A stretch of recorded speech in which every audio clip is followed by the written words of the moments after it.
Urgence! La France est au bord du chaos total avec un président dont la popularité s'effondre sous les 15%, un désaveu historique qui sonne le glas de la Ve République. Dans cette vidéo, nous révélerons comment la France, jadis bastion de la stabilité, est devenue une machine à cash pour des intérêts étrangers, sacrifiant ses propres citoyens et son économie. Vous découvrirez le vrai coût du soutien aveugle au conflit en territoire instable, une facture que vous payez tous les jours. Ce n'est pas une simple crise, c'est l'effondrement d'un système entier et nous vous montrerons pourquoi. Qui tire les ficelles alors que le pays s'enfonce dans la dette et la révolte sociale? Comment un seul homme peut-il ignorer à ce point la colère d'une nation entière et le rejet catégorique de 64% des citoyens concernant les missions militaires à l'étranger? Chaque fait compte, votre avenir est en jeu. Dites-nous d'où vous nous regardez dans les commentaires. La chute fulgurante du président Macron ébranle l'Europe. Emmanuel Macron est-il sur le point de démissionner? Son incroyable chute est un choc pour toute l'Europe.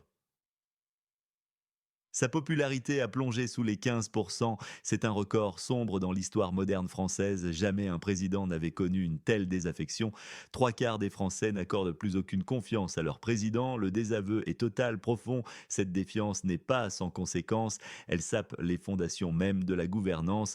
L'instabilité gouvernementale est patente. Quatre premiers ministres se sont succédés en seulement un an et demi. Pensez-y, quatre têtes en 18 mois. C'est un signe clair d'une instabilité chronique dévastatrice pour la nation. Ce remaniement incessant paralyse le Parlement français. L'adoption de budgets essentiels est bloquée. Des décisions cruciales sont reportées indéfiniment. La France est dans l'impasse politique. Le Figaro l'affirme sans détour, soulignant la fragilité de la situation. Le Premier ministre actuel ne tiendrait que par miracle. Une situation précaire, n'est-ce pas? Le monde renchérit, brossant un tableau glaçant. C'est la plus grande crise depuis la fondation de la Ve République. Les mots sont forts, ils résonnent comme un avertissement. Cette réalité interne menace directement la légitimité de la France sur la scène mondiale. Paris semble vaciller, son influence s'effrite. L'Europe observe, inquiète, son pilier chancelant. Quel message cela envoie-t-il à nos partenaires et rivaux? Les institutions sont à bout, la confiance est brisée. Le pouvoir central s'affaiblit chaque jour davantage sous le poids de la contestation et des échecs répétés. Nous assistons à un effondrement en temps réel. Les conséquences sont incalculables. Elles touchent chaque citoyen, chaque foyer. Ce n'est plus une simple crise politique, c'est une dérive institutionnelle profonde. Un signal d'alarme retentit à travers tout le continent. L'héritage de la Ve République est en jeu. La nation est à la dérive. Où va la France? Pour ne rien manquer de nos analyses exclusives et sans compromis, abonnez-vous dès maintenant. C'est un véritable choc pour la nation. Une onde de stupeur parcourt l'Europe entière. Que pensez-vous de cette déroute politique? Partagez vos réflexions dans les commentaires. Mais qu'est-ce qui a provoqué un tel chaos? La réponse pourrait vous surprendre. Et elle est bien plus complexe qu'il n'y paraît. La France, distributeur automatique aux intérêts étrangers, la France est-elle devenue une banque pour des intérêts étrangers alors que son peuple se serre la ceinture? Un plan d'économie drastique de 44 milliards d'euros frappe directement le peuple français. Les dépenses sociales sont gelées, la santé est mise à mal. Les citoyens ordinaires ressentent déjà l'impact brutal de ces décisions. Pourtant, dans le même temps, des milliards d'euros continuent d'être alloués à de multiples engagements extérieurs. Le gouvernement agit désormais comme un compte en banque pour d'autres intérêts. Comme beaucoup l'observent, cette divergence alimente une colère croissante à travers le pays. Les syndicats ont d'ailleurs lancé un appel massif à la paralysie totale du pays sous le slogan puissant «Bloquons tout». L'atmosphère est explosive. Monsieur Barr, partez aujourd'hui et que votre patron suive le mouvement, a lancé Mathilde Panot de la France insoumise face à une assemblée tendue, capturant parfaitement l'indignation générale. Découvrez les coulisses de cette politique qui divise la nation, le risque d'une fusion dévastatrice entre cette protestation sociale grandissante et une crise politique profonde pourrait bien emporter la verticale présidentielle tout entière. Le fossé entre l'Élysée et le peuple français n'a jamais été aussi béant, menaçant de déchirer le tissu social du pays. Quelle est votre analyse de ces priorités budgétaires? Partagez vos pensées dans les commentaires et débattons de l'avenir de la France. Mais Macron est-il vraiment impuissant face à cette situation ou y a-t-il une stratégie cachée derrière ce chaos orchestré? Macron, maître de l'intrigue politique ou architecte du chaos? Macron, un maître des échecs politiques qui élimine ses adversaires ou un président incapable de gérer son propre pays? Restez informés, partagez nos analyses critiques et soutenez la vérité. Les tactiques controversées employées par Emmanuel Macron pour neutraliser ses opposants politiques ne sont plus de simples rumeurs, elles sont devenues une stratégie manifeste, implacable, une marque de fabrique de sa présidence. Cette approche a transformé le Parlement français en un véritable spectacle grotesque, une scène de théâtre absurde où les principes démocratiques sont bafoués, l'efficacité mise à mal, c'est une réalité glaçante pour quiconque observe la politique française. Chaque fois que la popularité de Marine Le Pen commence à monter en flèche dans les sondages, des scandales inattendus et des accusations opportunes surgissent mystérieusement de nulle part. Ce schéma est non seulement répétitif, mais il est aussi profondément troublant, semant un doute persistant sur l'intégrité du processus politique en France. Est-ce une coïncidence ou une manœuvre calculée? Viktor Orban, avec son franc-parler caractéristique qui dérange tant les capitales occidentales, a ironisé sur cette situation française avec une froide lucidité. En France, les politiciens ne sont pas battus aux élections, ils sont rayés de la carte. Cette déclaration cinglante dépeint un tableau sombre de la compétition démocratique française, suggérant une élimination politique orchestrée plutôt qu'une défaite électorale légitime. C'est une accusation lourde qui résonne au-delà des frontières. Macron lui-même a choisi de dissoudre le Parlement, une décision politique majeure qui a secoué le pays jusqu'à ses fondations. Cette audace, perçue par beaucoup comme un pari désespéré, a plongé la France dans un chaos politique profond, un désordre institutionnel qu'il semble désormais incapable de contrôler. Les conséquences sont immédiates. Le Parlement est aujourd'hui fragmenté en trois camps distincts, une division profonde qui rend la formation d'une majorité stable presque impossible. Chaque vote crucial, chaque loi proposée est devenue une farce prévisible, une mise en scène où l'issue est incertaine, la gouvernance quasi paralysée. C'est une obstruction constante au bon fonctionnement de l'État. Éric Zemmour a affirmé avec force et conviction: Macron n'a pas le courage de renoncer au pouvoir, même si tout le monde le réclame. C'est une accusation grave, pointant une adhésion obstinée à la fonction présidentielle malgré un soutien public manifestement érodé. Un tel entêtement est symptomatique d'une déconnexion. Marine Le Pen a surenchéri sur ce sentiment généralisé de frustration et d'impuissance, déclarant sans embâge que le président a perdu non seulement la confiance, mais aussi le sens des réalités. Cette perte de contact avec la réalité populaire signale une déconnexion dangereuse non seulement pour le dirigeant, mais pour la stabilité de la nation. Cette instabilité chronique, ces manœuvres incessantes, minent non seulement les fondations même de la gouvernance républicaine, mais elles exposent également de manière alarmante la fragilité structurelle du système politique français face à une telle concentration de pouvoir et à une telle soif de contrôle. La démocratie est-elle en péril? La question est légitime, l'intrigue est palpable, le contrôle échappe et la France s'enfonce dans une incertitude politique sans précédent. Quelle est votre opinion sur ces manœuvres politiques, stratégie de maître ou fuite en avant désespérée?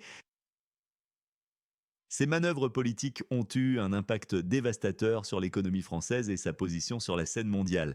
Les chiffres parlent d'eux-mêmes, la France à la dérive, un naufrage économique orchestré par des choix catastrophiques.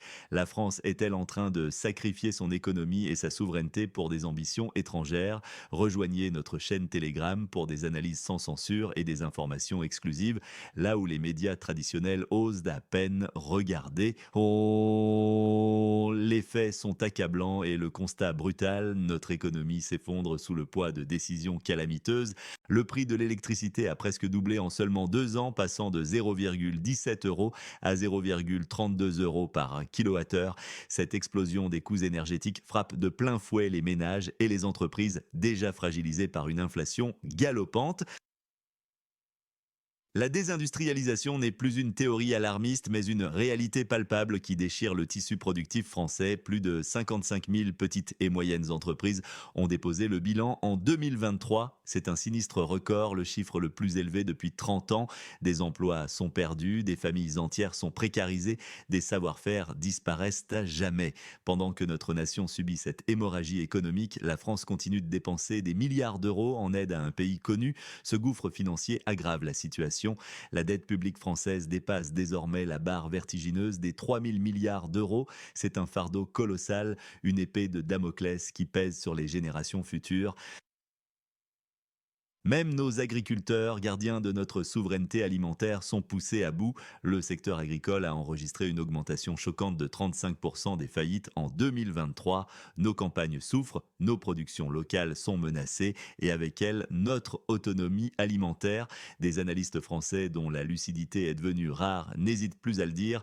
La France perd sa souveraineté, devenant un partenaire junior des États-Unis. Cette subordination stratégique anéantit toute crédibilité internationale. La voix de Paris, autrefois forte et indépendante, est désormais inaudible ou pire, une simple répétition des ordres extérieurs. Cette dérive est parfaitement résumée par cette observation cinglante. Le président, celui dont la maison brûle, part fièrement éteindre la cabane du voisin. Cette phrase illustre l'absurdité d'une politique qui sacrifie les intérêts nationaux sur l'autel d'ambitions étrangères. Ce sacrifice économique insensé hypothèque l'avenir de toute une nation pour une vision du monde qui n'est pas la sienne. Jusqu'où les Français accepteront-ils cette descente aux enfers sans réagir? Face à cette situation désastreuse, Macron persiste dans une rhétorique guerrière. Mais qui veut vraiment d'un tel conflit et quelles en seraient les véritables conséquences pour nous tous? Macron, pyromane ou sauveur de l'Europe? Macron veut-il envoyer des troupes pour stabiliser un pays étranger alors que la France est elle-même au bord du chaos? Macron affirme, et si nous ne faisons pas preuve de détermination, le conflit durera des décennies. Cette déclaration résonne étrangement. Elle est lancée alors que le pays est fragilisé par des crises multiples. Le soutien populaire à Macron chute. Il n'est que de 15%, un niveau historiquement bas. C'est un signal d'alerte. Les Français rejettent massivement l'aventure militaire. 64% sont catégoriquement contre toute mission sur un territoire instable. Cette opposition est ferme et claire. Elle témoigne d'une lassitude profonde. La France brûle de l'intérieur. 30 000 voitures ont été incendiées en un an. Ce chiffre sidère, c'est le ministère de l'Intérieur qui le confirme. Ces feux sont le symptôme d'une rage sociale sur le plan économique. Le bilan est lourd. Le déficit budgétaire dépasse 140 milliards d'euros. La dette publique, elle, excède 3 trillions d'euros. Ce fardeau est colossal pour les générations futures. Ne laissez pas l'information vous échapper. Abonnez-vous et recevez nos analyses exclusives. Paris se voit moqué, la presse européenne ironise sur Paris, transformé en figurant sur la scène mondiale, observe de spectateurs. Cette humiliation publique est cinglante. Le président cherche-t-il une gloire internationale pour masquer ses échecs domestiques? La question est légitime, elle se pose avec acuité. Envoyer des soldats dans une zone de conflit alors que le chaos menace la stabilité intérieure de la nation, est-ce une stratégie pragmatique ou un pari désespéré? La logistique d'une telle opération serait un cauchemar pour une armée déjà sous tension. Les ressources sont limitées, la préparation insuffisante. Les partenaires européens regardent avec une circonspection évidente. Personne ne suit son audace affichée. L'isolement diplomatique est palpable. Un engagement profond provoquerait des conséquences imprévisibles pour une nation déjà fragile. Ce serait une escalade aux retombées catastrophiques, non seulement pour le conflit, mais pour la France elle-même. La France joue avec le feu et l'Europe retient son souffle devant cette dangereuse improvisation. Quel est votre avis sur cette tentative d'afficher une détermination à l'étranger alors que l'intérieur vacille? Partagez vos pensées. Alors que Macron s'accroche au pouvoir, le cycle des nominations et des démissions politiques continue. Qui sera le prochain Premier ministre sacrifié sur l'autel de l'ambition présidentielle? Un cycle infernal, la valse des premiers ministres et la mort de la VE République. Après 5 premiers ministres en 4 ans, la France est-elle condamnée à une instabilité politique chronique? Et est-ce la fin de la République elle-même? En 5 ans de présidence Macron, la France a connu pas moins de 6 gouvernements différents, une rotation vertigineuse qui témoigne d'une instabilité alarmante. 3 d'entre eux se sont succédés en une seule et unique année, un rythme frénétique qui défie toute logique de stabilité gouvernementale. Le siège de Premier ministre est devenu, sous cette mandature, une véritable porte tournante, un poste éphémère où les acteurs successifs semblent parfois jouer contre le président lui-même, minant l'autorité de l'État et la confiance publique. Cette valse des chefs de gouvernement n'est pas un simple ajustement. Elle est le symptôme d'une profonde crise de gouvernance. Nous voyons des figures politiques anciennes, usées, constamment recyclées, créant l'impression d'un musée de politiciens âgés sans vision nouvelle. Jean-Philippe Tanguy du Rassemblement national l'a bien articulé. Les figures changent, le scénario reste le même, un scénario de déclin programmé. Soutenez notre journalisme indépendant et découvrez les coulisses du pouvoir sur notre chaîne Telegram. L'analyse de cette déroute conduit inévitablement au rôle central d'Emmanuel Macron. Sa centralisation excessive du pouvoir et son mépris des corps intermédiaires ont transformé la fonction de Premier ministre en un simple exécutant des volontés élyséennes, souvent sacrifié pour masquer les échecs des politiques présidentielles. La logistique même de la gouvernance est en panne, les réformes s'empilent sans réelle coordination, les directives changent avec chaque nouveau visage à Matignon, rendant toute planification à long terme illusoire. Mais au-delà des querelles de personnes, un constat sombre s'impose. Ces politiques ouvertement globalistes sont accusés de détruire méthodiquement la souveraineté nationale française, de démanteler ses structures fondamentales au profit d'intérêts étrangers. Elles érodent la capacité du pays à se défendre, à protéger ses frontières, à maîtriser son économie et à sauvegarder sa culture. C'est une érosion planifiée, un abandon progressif de l'autonomie. L'État, jadis rempart de la nation, est transformé en un instrument de désintégration interne. Comme certains analystes lucides le suggèrent, avec une précision chirurgicale, la France est un laboratoire où les globalistes testent la résistance des vestiges de l'État européen. Un laboratoire où l'on observe jusqu'où un pays peut être poussé. L'économie française, déjà fragilisée, vacille sous le poids d'une dette qui explose et d'une inflation galopante. La cohésion sociale s'effrite chaque jour un peu plus. Les prévisions sont unanimement sombres, pointant vers une érosion continue de la puissance et de l'influence de la France sur la scène internationale, réduite à n'être qu'un pion docile sur l'échiquier mondial. C'est un effondrement en temps réel sous nos yeux. Le déclin semble inévitable et la France, jadis phare de l'Europe, vacille dangereusement, menacée dans ses fondements mêmes. Qu'en pensez-vous?